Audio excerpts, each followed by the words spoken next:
Почитувани, добар ден. Мандатот на советниците во општините истече на 24 март, а градоначалниците имаат технички мандат кој трае до крајот на оваа година. Вакво беше појаснувањето на Државниот инспекторат за локална самоуправа, според кој сите одлуки што советите на општините ги донеле по овој датум, односно по 24 март, од страна на инспекторатот се поништени и се ставени надвор од сила. Според нив, никаква евентуална законска измена од собранието нема ретроактивно дејство. Моментално судиите од Уставен се тие кои разгледуваат околу 700 одлуки кои биле донесени на советите ширум Македонија, пошто ќе донесат конечна одлука дали ќе бидат отфрлени. Токму овие промени предизвикуваат доста конфузии кај граѓаните. Тие не се сигурни дали се уште може да побараат услуга од општините каде што живеат.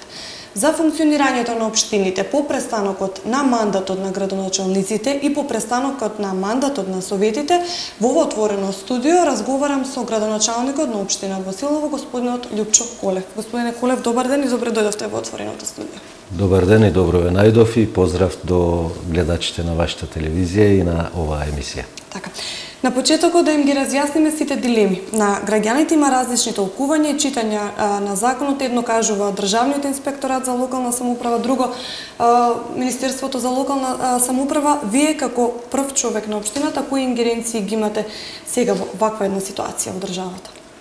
Па видете, јас да ви кажам, еве овој мандат 4 години сум член на управен одбор на ЗЕЛС, а од првиот мандат бев исто така 2 години член на управен одбор на ЗЕЛС, некаде од 2009 до 2011 година.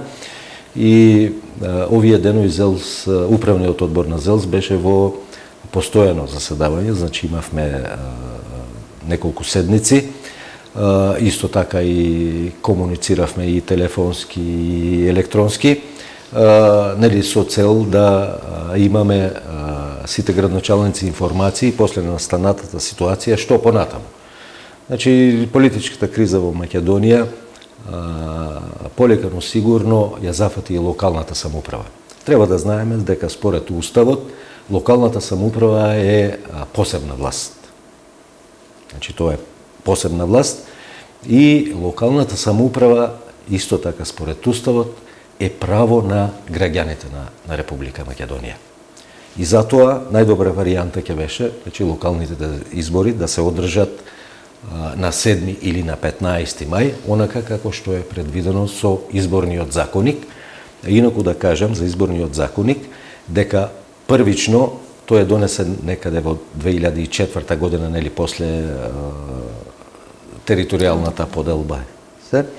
И беше предвидено, значи локални избори да се одржуваат секоја 4-та година во 3-та недела или 3-та седмица од март месец.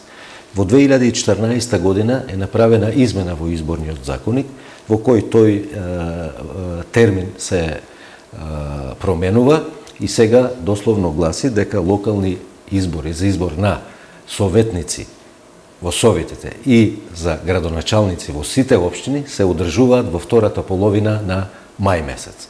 Значи, според ова што го имаме, може да заклучиме дека мандатите и на советниците и на градоначалникот траја до 15 мај. Ние, како управен одбор на ЗЕЛС, значи заседававме и баравме мислења од повеќе повисоки инстанции. Матично Министерство на локалната самоуправа, на локалните самоуправи на општините, Министерство за локална самоуправа, и затоа како ЗЕЛС, како управен одбор на ЗЕЛС, најпрвен се обративме до Министерство за локална самоуправа, кое во консултации со Министерство за правда дадува едно известување до ЗЕЛС, во кое 15 мај го дава како термин до кога трајат мандатите и на советниците и на градоначалникот. Сега што е работата? Работата е што тоа се мислења или известувања, значи од локална самоуправа, од правда, а и ова кое го споменавте од Државниот инспекторат во локалната самоуправа.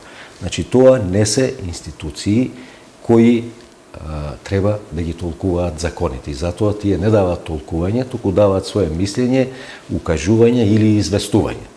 Значи, орган кој дава автентично толкување на сите законски прописи е законодавно-правната комисија при Собранието на Република Македонија. Поради настанатата политичка ситуација, таа комисија не е формирана, иако ние преку ЗЕЛС сигурно имаме преземено мерки службите во ЗЕЛС и се поднесени сите барања во сите институции каде што треба. И сега нормално очекуваме да смогнат сили да смогне сили собранието, сите пратенички групи, а посебно парламентарното мнозинство да направат измени во изборниот законник, да ги продолжат мандатите и со тоа да почне локалната самоуправа да функционира со полн капацитет. Инаку моментално и ние како градоначалници не знаеме како да функционира. Исто така и администрацијата е во таква состојба. Не знаеме кој што може да работи, кој како може да работи. Се договоривме во управниот одбор на ЗЕЛС, каде што има представници од сите политички партии, кои излегува на претходните локални избори, значи зборувам тука и за градоначалници од редовите на ВМРО ДПМН, на СДСМ, на ДУИ и останатите партии. Значи, како градоначалници ние мора да бидеме присутни во општините, бидејќи тоа ни е обврска, имаме одговорност, меѓутоа документи не смееме да подпишуваме додека не добиеме автентично толкување на законите и додека собранието, поготово парламентарното мнозинство, не смогне сили да го стави како точка на дневен ред, да се промени законот и да почне локалната самоуправа да функционира. Јас како градоначалник контактирам со поголем дел од градоначалниците и сите ние очекувавме во првата половина на мај месец да се случат избори и едноставно тие што ќе поведат на изборите според законот таму во рок од 7 дена од конечност на резултатите на изборите треба да се изврши тоа примопредавање на функцијата и да се запише нов законски застапник во Централниот регистар. И само тоа е начинот на функцијата градоначалник да се промени законскиот застапник во Централен регистар, значи мора да има решение од изборна комисија. Меѓутоа, уште од средината на март, кога требаше да се распишат изборите, кога тоа не се случи, некако се знаеше дека нема да се случат тие избори. Тогаш. Меѓутоа и покрај тоа, седниците, советите си одржуваат седници и после тој датум. Бидејќи, велите, Министерството за локална самоуправа вели дека и мандатите на градоначалниците и на советите истекуваат на 15 мај. Додека пак Државниот инспекторат за локална самоуправа вели дека советите, мандатот им е истечен на 24 март и велат дека воопшто не ни смееле да заседаваат советите, бидејќи советот и градоначалникот се различни институции и подлежат на различни закони. Меѓутоа, сепак, предпоставам дека и општина Босилово имала седници на совет после тие датуми. Па мислам дека последната седница советот на општина Босилово ја одржа некаде на 12 ми се чини мај и тука се донесува неколку одлуки. Имаше неколку одлуки околу предметите за легализација, советот треба да донесе одлука дека одреден објект ќе се вклопи или нема да се вклопи во урбаничка документација која во иднина би се изработила. И имаше една важна одлука со која советниците изгласа учество во еден проект од една меѓународна институција кој е некаде со вредност од 70.000 евра и општината требаше односно советот на општината требаше да донесе одлука за 10% учество во тој проект. Тие одлуки, ние од инспекторатот при локална самоуправа до сега не сме, колку што сме информиран, не сме добиле известување да не ги бараат одлуките, ни побараа само кога се дадени решенијата на советниците и кај нас тоа во општина Босилово и моето решение како градоначалник, значи се верификува мандат и на советниците од 1 април 2013 година. Јас го слушав и директорот на инспекторатот, господинот Шехтански, и тој каже дека и тие биле во дилема кој е вистинскиот датум, значи дали датумот кога се одржани изборите, дали датумот кога се издадени решенијата од општинските изборни комисии или датумот кога е одржана првата седница кога се верификувани мандатите на советниците. Ете, тие протолкувале дека тоа е датумот на изборите, односно 24 март. Јас не сум правник, не можам да толкувам законски прописи, меѓутоа сметам дека за тоа треба се изјасни тој што по уставот е надлежен тоа да го прави, а тоа е законодавно-правната комисија и да ги разреши сите тие дилеми. Секако ако нели инспекторатот ако излезе по мислењето на инспекторатот и толкувањето, ќе се поништат тие одлуки, ќе се поништат тие одлуки и едноставно нели на тој начин ќе бидат некои граѓани оштетени, нели како што реков овој одлук околу легализација, пак граѓаните ќе бидат во крајна линија оштетени од нереализација на некој проект каде што општинскиот совет баш во тој критичен период нели донеле одлука за сопствено учество. Така да многу проблеми се отворени и затоа уште еднаш јас кажав, значи апелирам до сите пратенички групи, поготово до парламентарното мнозинство да смогнат сили и во најбрз можен рок да донесат измени во законот, со тоа сите ќе добијат. Дали до сега општината била во ваква ситуација или прв пат се соочува со ваков начин на работење? 2004 година? Па слична ваква ситуација имаше 2004 година. Значи, изборите, локалните избори треба да се одржат некаде во октомври месец 2004 година. Меѓутоа, исто така поради тогашните настани, знаете, нели, тогаш се спроведе референдум за територијалната подоба која тогаш нели беше предложена и поради тие настани се направија измени во законите кои ги регулираат изборите во локалната самоуправа и изборите се одржаа во март месец 2005 година, значи некаде за 5-6 месеци им беше продолжен мандатот и на советниците и на градначалникот. Јас баш пред некој ден од службите во општина Босилово побарав информации да видиме нели околу оваа дилема дали само мандатот на градоначалниците или на советот. Значи, советот тогаш носел одлуки и јас не знам да има некоја одлука поништено од тој период од 5 месеци, кога е даден дополнителен рок за траење на мандатот на градоначалниците и на членовите на совет на општините.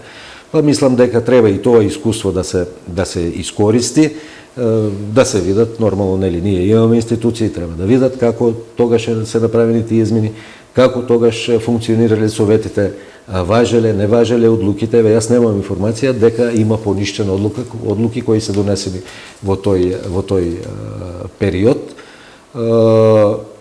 Исто така, како што кажав, нели, во првичната верзија на законот, на изборниот законник, локалните избори се одржуваат секоја четврта година во третата недела од март месец. Тоа е во 2014 година променето и нели направено е првата половина на мај месец и еве функциониравме до првата половина на мај месец. Значи имаме два, можеби баш не се и исти случаевите, меѓутоа може да послужат како искуство и јас мислам со формирањето на законодавно-правната комисија сите тие дилеми ќе се разрешат. До тогаш во ваква ситуација кои услуги, дали сите досегашни услуги што ги добивале граѓаните од општината, еве конкретно од вашата, ќе продолжат да ги добиваат или имате ограничувања повторно во тој?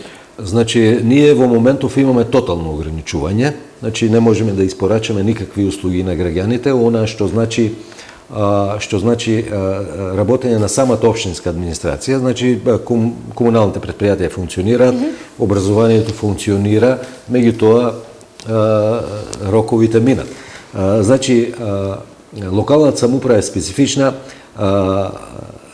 градоначалникот како овластен застапник е подписник на сите документи во општината. Тој може, еве тоа случај во поголемите општини, својата надлежност да ја пренесе на дел од службениците во администрацијата. Во поголемите општини тоа се обично раководители на сектори, да кажеме, подпишуваат градежни дозволи, подпишуваат елаборати за животна средина, уверенија за платени даноци. Меѓутоа, со престанокот на мандатот на градоначалникот, престануваат и овластувањата koje тој ги дал на поотделни службеници од општинската администрација. Така да ние во моментов не функционираме како општини, се примаат само документи од граѓаните, имаш и едно толкување дали архивите може да работат. Меѓутоа се договоривме на управниот одбор на ЗЕЛС сите општини еднакво да постапуваме, значи за да не се трупа документација, едноставно архивските службеници ги примаат документите и ги насочуваат кон соодветните сектори, оделени или соодветните службеници. Јасно, докаде стигна општина Босилово со предвидените активности и проекти? Дали се што беше ветено пред граѓаните, се што планиравте како локална самоуправа го реализиравте или оставно уште нешто? Да. Па видете, значи во тој период од април месец 2013 до април месец 2017, тоа е 4-годишен период, општина Босилово, јас како градоначелник од тоа што го ветевме во нашата изборна програма, може да кажам дека некаде околу 90% од проектите се реализирани, остана уште еден мал дел не реализирани, меѓутоа затоа имаме и проекти кои ги нема во програмата, кои не се ветени, а се реализирани, бидејќи со текот на времето се покажало дека излегуваат некои други приоритети кои во моментов кога сме ги правеле програмите и плановите не биле на виделина и затоа сме излегле во пресрет на граѓаните и сме ги реализирале тие проекти. А она мал дел што не е реализирано, јас мора да напоменам дека ова беше еден многу тешок мандат за сите градоначалници, бидејќи знаете како беа локалните избори, значи и тогаш имаше ќе има, ќе нема, кој ќе учествува, кој нема да учествува и некако се во последен момент се случуваше и се случи тоа што се случи, резултатите на локалните избори беа тие. Потоа 2014 година имавме пак избори парламентарни и председателски, а знаеме дека по нашето законодавство сите активности замираат во одреден период од изборите, било какви избори да има. Значи тука имаме такви прописи кои не ни возможуваат, значи да вршиме јавни набавки, да вршиме вработување на луѓе, а тоа е некогаш потребно, и ред други активности кои ги немаме. И потоа, како што сите и гледачите, граѓаните знаат, почна таа политичка криза кај нас некаде 2015 година, па беше одреден датум за некои предвремени избори, па не се одржа по уште еден датум и на крајот дури во декември 2016 се одржаа тие парламентарни избори, така да можам да кажам еден подолг период од едно можеби 15-16 месеци ние како локална самоуправа не функциониравме. И нормално не можете да ги реализирате плановите. Јас ќе ви кажам сега на податок, бидејќи јас секој ден го следам извршувањето на буџетот, одговорно тврдам дека буџетот за ова година кој беше предвиден за општина Босилово нема да се реализира и тоа драстично. Ги гледам јас приливите, значи нема никакви приливи, не се отвараат соодветни програми кои произлегуваат од министерствата и од владата. И јас мислам дека буџетот на општина Босилово, ако го реализираме во 50% од минатата година, ќе биде добро. Тоа е лош податок, за жал е така. Се надевам дека времето ќе ме демантира, ама не сум многу оптимист. Сигурно тоа се случува и во другите општини. Значи веќе чувствуваат и самите компании полначите на буџетот, така да кажем, значи компаниите и граѓаните го полнат буџетот. Значи сите активности се замрени, преовладува некој страв во луѓето, знаете, на капиталот му треба сигурност. Значи и самите луѓе не инвестираат и во најосновни потреби кога е така нестабилна политичка ситуација, поготово кога тоа трае предолго, како што е кај нас некаде 2,5-3 години, и мислам дека и општините, и целата економија на Република Македонија ќе претрпи огромни штети и тоа наредниот период ќе го покаже. Тоа ми беше и наредното прашање. Вие сте помала општина, меѓутоа дали сметате дека останатите општини во Македонија ќе го издржат овај удар, особено сега кога имате технички мандати и кога сте со буквално врзани раце? Ќе се издржи ли? Па видете, јас ги познавам подобар дел од колегите, сум комуницирал со нив, сум контактирал и за повеќето од нив мислам дека се сериозни луѓе и добро ги менаџираат своите општини. Меѓутоа, ова состојба ќе се одржи, поготово кај помалите општини, значи, това техничко функционирање, или не знам како да го наречеме, секој се одрази, економската ситуација ќе си го наплати својот данок, така да кажеме, и дел општини ќе западнат во тешка ситуација, која можеби нема да значи, тоа е сепак жива материја, тоа нема да значи наеднаш запирање на сите активности, меѓутоа ќе има последици во еден подолг период на функционирање на општините. Колку оваа ситуација ќе има лошо влијание врз инвеститори кои што сакаат да дојдат, имате индустријски зони, имате екозона која што треба да се отвара во Босилово. Што е со тој дел? Односно инвеститорите, нови компании. Тоа се одразува, јас реков, капиталот сака стабилност. Дали е домашен или странски инвеститор, капиталот сака стабилност и капиталот сака, основна цел му е да се оплодува на тој што го има, да го оплодува и да го зголемува капиталот, со тоа што нели ствара бенефити и за еден дел од граѓаните кои ќе ги ангажира тој капитал да се оплодува. Ќе има последици, ќе се одрази тоа. Јас и минатата година, кога општина Босилово направи многу добар буџет, изреализира еден добар буџет, најдобар до сега, имавме многу малку од ставката за комуналиите, односно надоместок за уредување на градежно земјиште, кој во поголемите, односно во градските општини е еден од најиздашните приходи. Еве јас да ви кажам, општина Босилово во 2016 година имаше само 205.000 денари од наплатен надоместок за уредување на градежно земјиште, односно комунали. Тоа значи дека многу малку, скоро воопшто не се градило, тоа се 3.500 евра. Еве да кажеме дека една зграда во Струмица, предпоставувам дека комуналиите се некаде од 30-40, можеби и 50.000 евра, за во Скопје сигурно уште повеќе. И сега може да замислите како функционираме тие општини.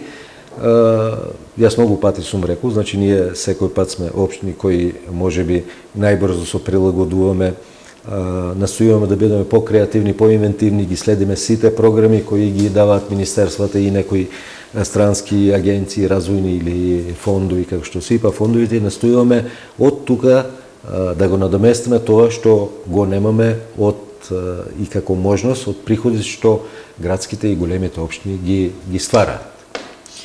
Бидејќи сте градоначалник од редовите на ВМРО-ДПМН, вашата партија е таа која што се залага локалните, кои што треба да се одржат со предвремени парламентарни, како можен датум го дадоа 15 октомври. Колку сметате дека тоа е реално, дека може да се случи така? Да имаме пакет од и локални и предвремени парламентарни избори? Па вака, знам, ВМРО-ДПМН излезе со едно соопштение во кое понуди неколку варијанти. Три датуми. Значи, едниот датум беше, мислам, јули, па септември и октомври. Значи, локалните избори треба што побрзо да се одржат и нели за градоначалниците и советите новите да имаат полмандат и да работат со полн капацитет. Имајќи предвид се што се случуваше нели во овие 2,5-3 години, имајќи предвид како излегоа резултатите на предвремените парламентарни избори во декември месец и тоа што постизборно се случуваше, значи сосема легитимно право е ВМРО и дел други партии од коалицијата и партиите од коалиција за подобра Македонија да бараат со локалните да се одржат и предвремени парламентарни избори. Затоа што нели пред граѓаните на избори се излегува со одредни програми, со одредни стратешки насоки кои партиите кои излегуваат ги кажуваат дека ќе ги изреализират и ќе ги направат. Кај нас постизборно се случи друго, се случија платформи, тирански декларации, па платформа е декларација, така да на некој начин, според толкувањето на поголем дел од луѓето, според толкувањето и на поголем дел од експерти, значи граѓаните ја немале вистинската понуда, односно биле на некој начин, така да кажем, излажени. Значи, еве, повелете, нашите ставови се тие и тие, ќе ја спроведуваме таа платформа и гласате за нас. И тогаш, нели, граѓаните ќе го дадат својот збор. Јас мислам дека многу граѓани од овде што контактирам, од тој датум се предумислија, го сменија своето мислење, бидејќи никогаш не треба да ги подценуваме граѓаните. Тие многу добро знаат да проценат во политиката. Не смеем, секој политичар што ги подценил граѓаните, не завршил добро. Граѓаните знаат најдобро да проценат. Вие може да изманипулирате, еве да не кажам да излажете 1, 2, 3, 5, 10 граѓани, 10 луѓе. Меѓутоа, еве во општина Босилово има некаде околу 12.000 гласачи, 12.100, 12.200, зависи нели од. Не можете вие 12.000 граѓани да изманипулирате. Значи, граѓаните се тие што ја даваат вистинската оценка. Јас затоа секогаш и во разговори и апелирам до нив да ја користат шансата кога има избори и да излезат да го дадат својот глас. За оние кои мислат дека треба да го дадат. Ама да го дадат тогаш. Тоа е едно неприкосновено право и никој не може да ти каже таму ти ќе гласаш за овој за оној, ти сам си одлучуваш. Јас знам, има нели кампањи, има ургенции. Меѓутоа, сепак таму зад парванот сам одлучуваш. И никој не може да знае. И јас гарантирам, бидејќи сум поодамна вклучен во сите активности, во Македонија од поодамна се одржуваат фер и регуларни избори. Значи, еве, моја проценка е дека кога настанаа измените во изборните законици, кога луѓе од државната администрација ставија во избирачките одбори како председатели и заменици председатели и поголем дел се од државните службеници, со нели предвидени и санкции во случај на дозволување на нерегуларности, јас гарантирам оти нема шанси да се лажираат и избори, нема шанса ни еден глас да отиде таму кај што не сакал гласачот. Меѓутоа, нели се случи тоа што се случи кај нас, да не се навраќаме сега назад, значи фантомски гласачи, ова, она, толку, илјади, толку. На крајот излезе дека, еве, и покрај неколкуте прочистувања на избирачкиот список, излезе дека има повеќе гласачи отколку на последните избори 2014 година, што е и нормално и во сите држави. Така, поради, нели, зголемување на населението и поради, нели, оние граѓани што наполнуваат 18 години се стекнуваат со право на глас. Да.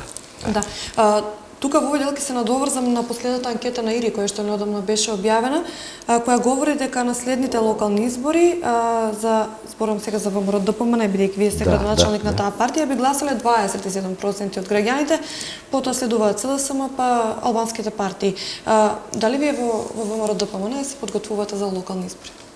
Датуми вие ќе дадовте некој предлог? Да. Па ВМРО ДПМН, бидејќи нели ние сме стално во некои избори, поготово во последниот период, е секогаш подготвено за избори. Овие што ги имаме, овие функции кои ни даваат нели некоја извршна моќ, така да кажеме, значи наше е да тие функции ги извршуваме што поквалитетно и подобро и да им нели на што повеќе луѓе, на што повеќе жители од нашите општини да им излеземе во пресед и сето она што сме го ветели да го изреализираме и она што ќе се јави како моментален непредвиден проблем да ги направиме сите напори да го решиме и тоа е најдобар начин да работите за избори. Избори не се добиваат во една кампања од 20 дена. Не се добиваат. Избори се добиваат со континуирано работење во текот на цел мандат, што е случајот, како што е случајот во локалната самоуправа, нели, од 4 години. Јас ви кажам, граѓаните знаат добро да проценат и сите оние кои мислат поинаку се излажени. Тоа го покажала праксата, не само кај нас, и подалеку од нас, и праксата во соседите, и во Европа, па и во цел свет. Токму таа анкета некако ме прави песимист дали ќе имаме избори нели и на таа дата од 15 октомври, која нели излезе некоја информација која наводно сите партии ја прифатиле како евентуална дата за дата на локални избори. Локалните избори се многу важни во сите држави во светот. Секој што се занимава со политика, што ги следи тие настани, знаат тие што значат. И јас мислам дека не случајно ова анкета баш сега излезе. Или таа е една од најреномираните светски институции во тој поглед. И искрено, јас имам сомнение дека дали и 15 октомври ќе биде рок кој ќе се одржат локалните избори. Меѓутоа, предпоставам како и сите останати, како и граѓаните, очекувате разврска на цела политичка ситуација и Македонија конечно да излезе од политичката криза. Тоа не е само на централно ниво, туку многу повеќе и на локално, каде што действуваат. Да.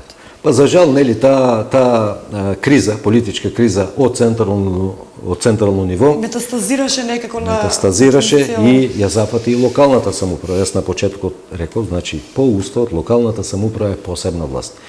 И сите тие напори, целата таа борба што ја има меѓу локалните самоуправи, градоначелниците, преку ЗЕЛС, преку министр за локална самоуправа, да може таа да биде што посамостојна.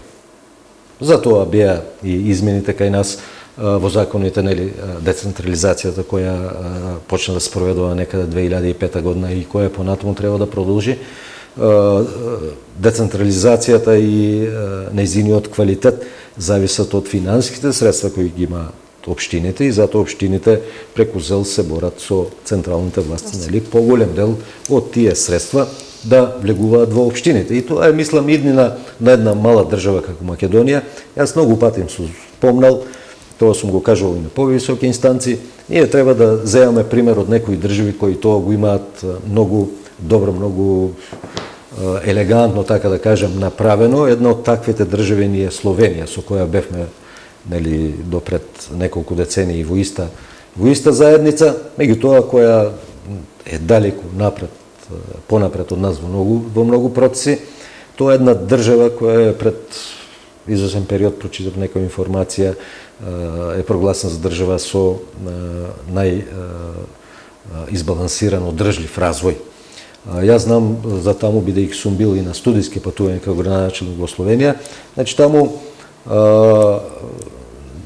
се развиваат руралните средини.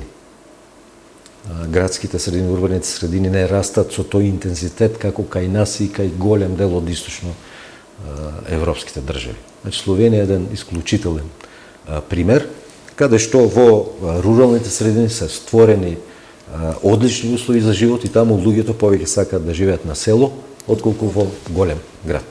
Сум бил таму, сум го видел тоа, имам пријатели кои живеат таму, знам како функционира и тоа треба да не биде како еден показател, бидејќи ние со таа држава сме исти или тука некаде и по број на население и по територија. Сега ние, нели, бараме понекогаш оправдување, нивните соседи биле овие, нашите историски биле овие. Меѓутоа, дај да ги видиме ние добрите примери, да имплементираме нешто, тоа и резултатите ќе се дојдат. Кои не биле соседи, како не биле, каква не била историјата, тоа е трошење енергија непотребно. Значи, треба да гледаме напред, точно, да си имаме историја, да си имаме традиции, да си ги зачуваме традициите и културата, како што они си ги зачувале. Меѓутоа, дај да видиме да тргнеме напред и да ги видиме тие позитивни примери, да ги имплементираме кај нас и со тек на време да дојдеме до одредени резултати. Господине Колев, јас тука ќе ви се заблагодарам за прифатената покана, за тоа што денес бевте гостин во отвореното студио и верувам дека сега на гледачите има малку појасно во однос на моменталната состојба на општините и што е она што може да го добијат од вас и за кои работи може да им излезете во пресата, за кои не. Ви благодарам на поканата. Јас сум бил секогаш отворен и за вас и за другите медиуми за соработка и за вакви обраќања и им благодарам на гледачите кои беа стрпливи да ја гледаат вашата емисија и да не изслушат, да ги слушат нашите ставови околу оваа актуелна проблематика. Ви благодарам. Благодарам. И вам, почитувани гледачи, ви благодарам што овие минути бевте заедно со нас, со отвореното студио на телеканал 1. Останете понатаму со нашата програма. Од мене пријатно.